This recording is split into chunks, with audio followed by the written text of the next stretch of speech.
The VP's memo stated that I had failed to follow proper protocol during the workplace investigation.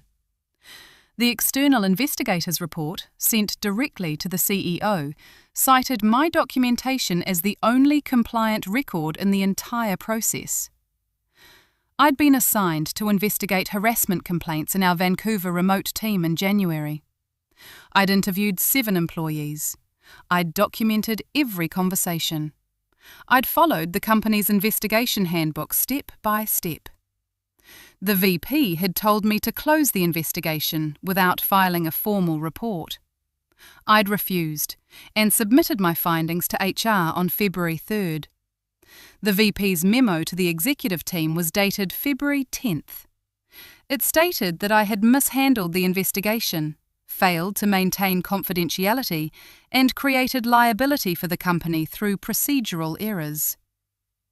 The external investigator had been brought in by the board on February 15th to review the entire matter.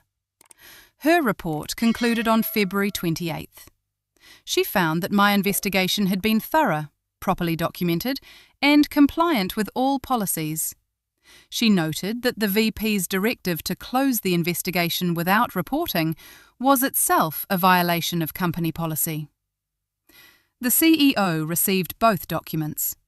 The VP's memo claiming I'd mishandled everything, the investigator's report stating I'd done it correctly. My name is Rebecca. I was the HR manager for remote operations at a software company. I'd been handling employee relations issues for 3 years. I'd conducted dozens of workplace investigations. This was the first time anyone had tried to stop me from filing my findings. I opened my investigation file and started making copies of everything. I had the complete investigation file, 7 interview transcripts, documentation of every complaint, timeline of events, policy references, my February 3rd report to HR outlining the findings and recommended actions. I also had the VP's January 28th email telling me to close the investigation without filing a report. I saved everything to 3 separate locations and continued working. The external investigator had requested all investigation materials on February 16th. I'd provided everything within 2 hours. Complete file, unedited. Every document time-stamped and organised chronologically. The VP had submitted his materials 3 days later. I didn't know what he'd provided. I didn't ask. I just waited. The investigator's report arrived on February 28th. The CEO forwarded it to me with a brief note. Please review. We'll discuss next week. I read the entire report that evening. The investigator had found that I'd followed proper protocol throughout. I'd documented conversations accurately. I'd maintained appropriate confidentiality. I'd applied company policy correctly. She'd also found that the VP's directive to close the investigation without reporting constituted interference with a compliance process. His subsequent memo, characterising my work as mishandled, was unsupported by the evidence. The report recommended a full review of how workplace investigations were managed and who had authority to direct their outcomes. I saved the report and went back to my regular work. I didn't hear anything for 5 days. On day 6, the CEO's assistant sent a meeting invitation. The CEO, the General Counsel, and me. Scheduled for the following Tuesday. No agenda, no context. I accepted the invitation and prepared a summary of my investigation work over the past 3 years. Case count, resolution outcomes, policy compliance metrics. The meeting started exactly on time. The CEO spoke first. I've reviewed the external investigator's report, he said. I want to understand what happened from your perspective. I walked through the timeline. The complaints that triggered the investigation, the interviews I conducted, the findings I documented. The report I submitted to HR on February 3rd. And the VP's involvement? The General Counsel asked. He instructed me on January 28th to close the investigation without filing a formal report. I told him that would violate our investigation policy. I filed the report to HR as required. Do you have that instruction in writing? I pulled up the email on my laptop and turned the screen toward them. The General Counsel read it carefully. This is explicit direction to bypass the reporting requirement, she said. The CEO nodded. After you filed your report, what happened? The VP sent a memo to the executive team on February 10th stating that I had mishandled the investigation. HR forwarded it to me on February 12th. Did the VP discuss his concerns with you before sending that memo? No. Did he specify what procedures he believed you'd violated? No. The memo referenced general procedural errors and confidentiality breaches without providing examples. The General Counsel made notes. The external investigator found no evidence of procedural errors or confidentiality breaches, the CEO said. Her report states your work was compliant with all policies. That's correct. Why do you think the VP characterized it differently? I considered the question carefully. I don't know his reasoning, I said. I can only document what I did and confirm it followed policy. The CEO looked at the General Counsel. I think we need to review this more broadly, he said. The meeting ended 20 minutes later. I returned to my work and didn't discuss the meeting with anyone. 2 weeks passed without any updates. Then the General Counsel sent an email requesting copies of all investigations I'd conducted in the past 2 years. She wanted the complete files, every case, every document.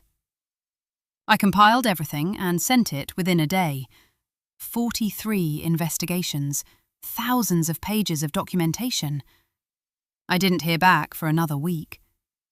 On day 8, the VP sent a company-wide email announcing his departure, effective immediately, pursuing other opportunities. Standard corporate language. No farewell message, no transition plan, just the announcement. I states the email and continued working. The following day, the CEO sent a separate email. He was assuming direct oversight of HR operations during a transition period. All investigation matters would be escalated directly to his office. I was copied on the email, along with the rest of the HR team. 3 days later, the CEO asked to meet with me again. Same conference room, just the 2 of us this time. I've reviewed your investigation files, he said. The General Counsel found your documentation to be consistently thorough and providing compliant. I nodded. We're restructuring how workplace investigations are managed. I want you to lead that process. What does that involve? Developing a new protocol that ensures investigations remain independent. No executive can direct you to close an investigation without filing findings. You'll report directly to the General Counsel on hour to night years. When does this start? Immediately. The General Counsel will send you the scope and timeline tomorrow. The reporting ended. I went back to my desk and updated my files with notes from the conversation. The new protocol took 6 weeks to develop. I worked with the General Counsel to define clear procedures, investigation triggers, documentation requirements, reporting obligations, escalation paths.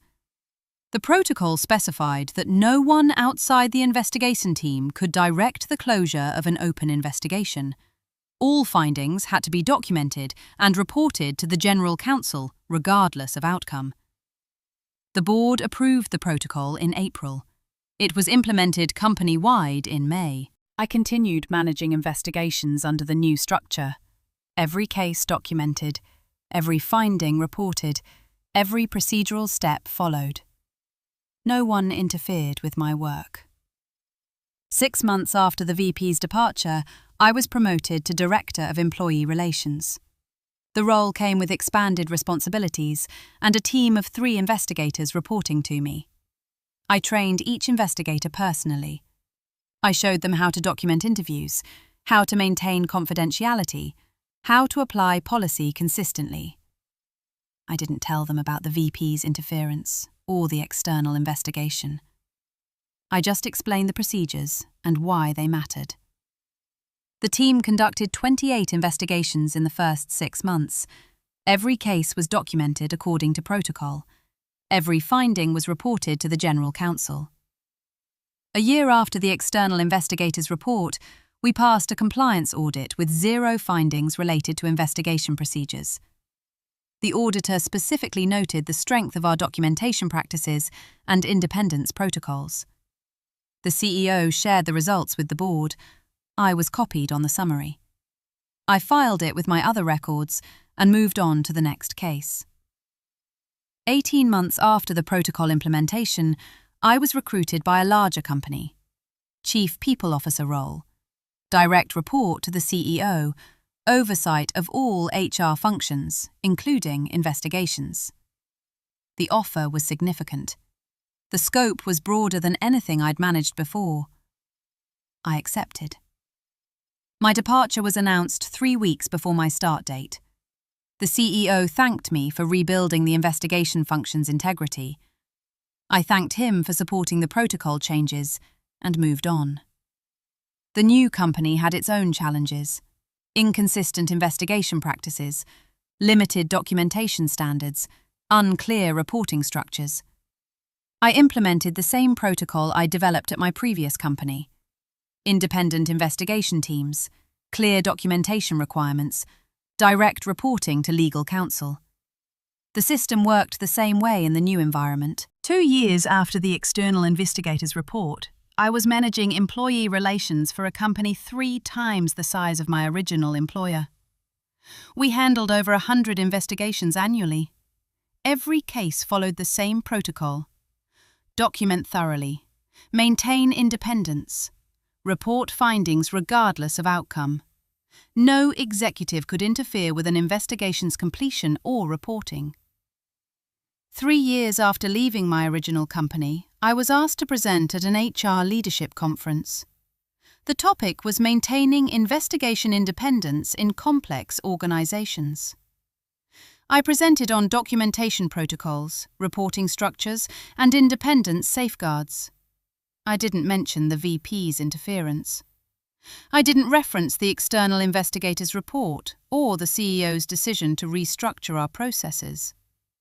I just explained the systems that ensured investigations could be conducted without executive interference. The presentation was well received. Multiple attendees requested copies of our protocol templates. I provided them. 4 years after the incident, I was promoted to Chief Human Resources Officer at my current company. I oversaw all people operations for a global workforce of over 2,000 employees. The investigation protocol I developed was now standard across 12 office locations in 6 countries. Every investigator was trained on the same procedures. Every finding was documented according to the same standards. Every report went through the same independent review process. The system scaled because the foundation was sound. Clear procedures, consistent documentation, protected independence. 5 years after the VP's departure, I received a LinkedIn message from one of the employees I'd interviewed during the original investigation. She'd moved to a different company. She was doing well. She thanked me for taking her complaint seriously and following through despite pressure to close the case. I thanked her for her courage in coming forward and wished her continued success. I didn't save the message. The investigation file was closed. The outcome was documented. There was nothing to add. The files from that investigation were still in my archive: the interview transcripts, the VP's email directing me to close without reporting, the external investigator's report, the CEO's protocol approval. I kept them because they documented a complete process, from initial complaint through policy reform. Not because I needed vindication, because complete records showed how systems evolved when procedures were tested and strengthened. The VP had tried to stop an investigation from being reported. I'd reported it anyway because policy required it. The external investigator had confirmed the reporting was correct. The CEO had restructured the system to prevent future interference. Everything after that was just implementation. The protocol I'd written 5 years ago was still in use, updated occasionally, refined based on new case types. But the core principles remained unchanged. Investigations stayed independent, documentation stayed thorough, findings stayed reported. Because that's what the procedure required, regardless of who wanted a different outcome.